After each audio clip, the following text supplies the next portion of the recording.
Moms kitchen আপনাদেরকে স্বাগত। কাছে এবং দূরে, দেশ এবং দেশের বাইরে আমার ভিডিওটা যে যেখান থেকে দেখছেন আপনাদের কাছে আমার অনেক অনেক ভালোবাসা দোয়া রইল।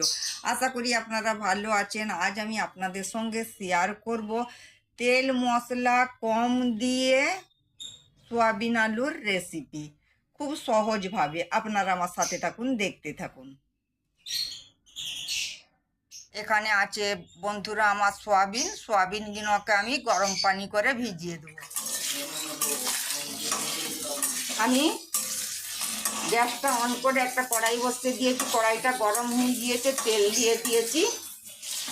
তেলটাও আমার গরম হয়ে গিয়েছে, আমি আলুটা ভেজে নেব লাল করে। আলুটা আমার ভাজা হয়ে গিয়েছে, এবার আলুটা আমি উঠিয়ে নেব। আলুটা আমার ভাজা হয়ে গেছে, আলুটা আমি উঠিয়ে নিয়েছি।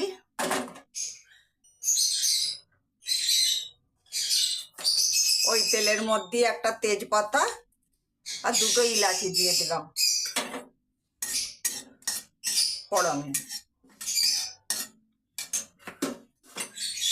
এখানে লঙ্কা আর পেঁয়াজ আমি হালকা লাল করে নেব। লঙ্কাটা আপনাদের পরিমাণ মতন দিবেন। আমি লঙ্কাটা একটাই দিয়েছি কারণ আমার লঙ্কাটা খুব ঝাল।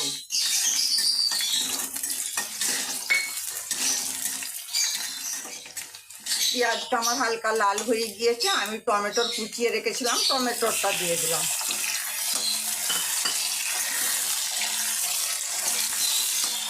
টমেটোটা দিয়েও দু হাতা এইভাবে একটু নেড়ে চেড়ে নেব।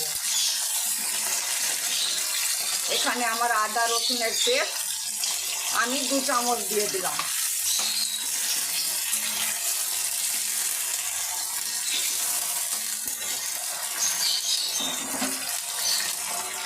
এখানে আমার ঝাল লঙ্কার পাউডার, হলুদের পাউডার, জিরের পাউডার, ধনের পাউডার, গোলমরিচের পাউডার আর নুন।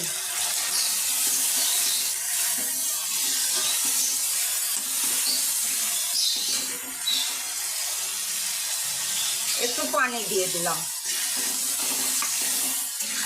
এই মশলাটা আমি 1 মিনিট ভালো করে কষিয়ে নেব।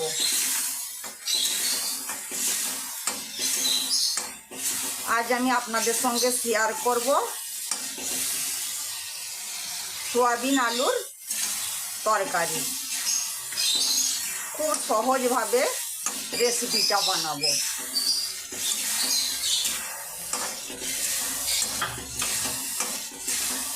আপনারাও বাড়িতে এইভাবে সয়াবিন আলুর তরকারি বানিয়ে নেবেন।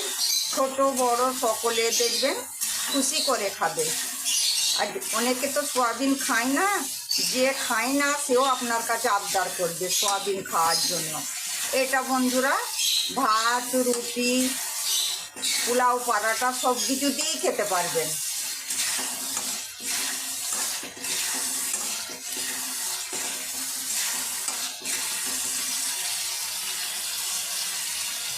আর একটু পানি দিয়ে দিলাম। আর সয়াবিন তো জানেন আমাদের স্বাস্থ্যের জন্য খুবই উপকার।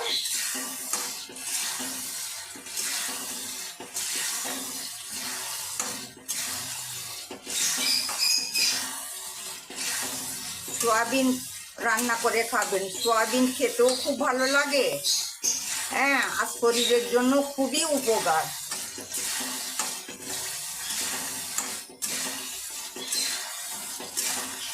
আমার অনেকটা টাইমই কষানো হয়ে গিয়েছে, আর কিছুক্ষণ আমি কষিয়ে নেব। আপনারাও বাড়িতে এইভাবে সয়াবিন আলুর রেসিপি বানাবেন, আশা করি ভালো লাগবে। আর কেমন লাগলো বন্ধুরা আমাকে কমেন্ট করে জানাবেন। সয়াবিনটা আমি গরম পানি দিয়ে ভিজিয়ে রেখেছিলাম। তো সয়াবিনটা বন্ধুরা আমি ভাজছি না, না ভেজিয়ে আমি সয়াবিনের রেসিপিটা বানাচ্ছি। সয়াবিনটা দিয়ে দিলাম, আমার 1 মিনিট কষানো হয়ে গিয়েছে, সয়াবিনটা দিয়ে দিলাম। সয়াবিনটা দিয়েও আমি একটু ভালো করে কষিয়ে নেব।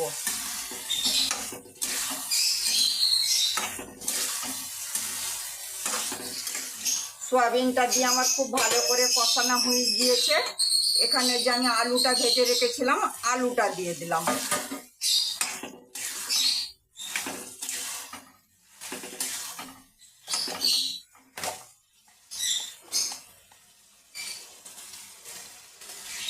গরম মশলার পাউডার অল্প দিয়ে দিলাম।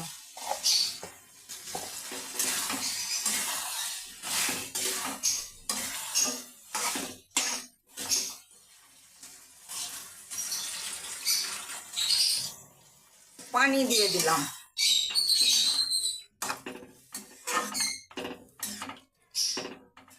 আমি একটু ঝোল ঝোল করা রাখবো। আমি 15 মিনিটের জন্য ঢেকে দিলাম, কারণ সয়াবিন তো সেদ্ধ হতে একটু সময় লাগে। 15 মিনিটের জন্য ঢেকে দিলাম। মাঝে মধ্যে একবার করে দেখবো। আমার সয়াবিন আলুর তরকারি পুরো রেডি। কত সুন্দর হয়েছে বন্ধুরা, দেখুন কালারটাই কত সুন্দর হয়েছে। আমার সয়াবিন আলুর রেসিপি পুরো রেডি। আমার ভিডিওটা ভালো লাগলে প্লিজ বন্ধুরা আমাকে লাইক কমেন্ট শেয়ার করবেন, আর আমার চ্যানেলটা আপনারা সাবস্ক্রাইব করে দিবেন। তাতে আমার নতুন নতুন রেসিপিগুলো সহজেই আপনাদের কাছে পৌঁছে যাবে। আর আপনাদের কাছে আমার অনেক অনেক ভালোবাসা দোয়া রইল। আপনারা ভালো থাকবেন, সুস্থ থাকবেন। আল্লাহ হাফেজ।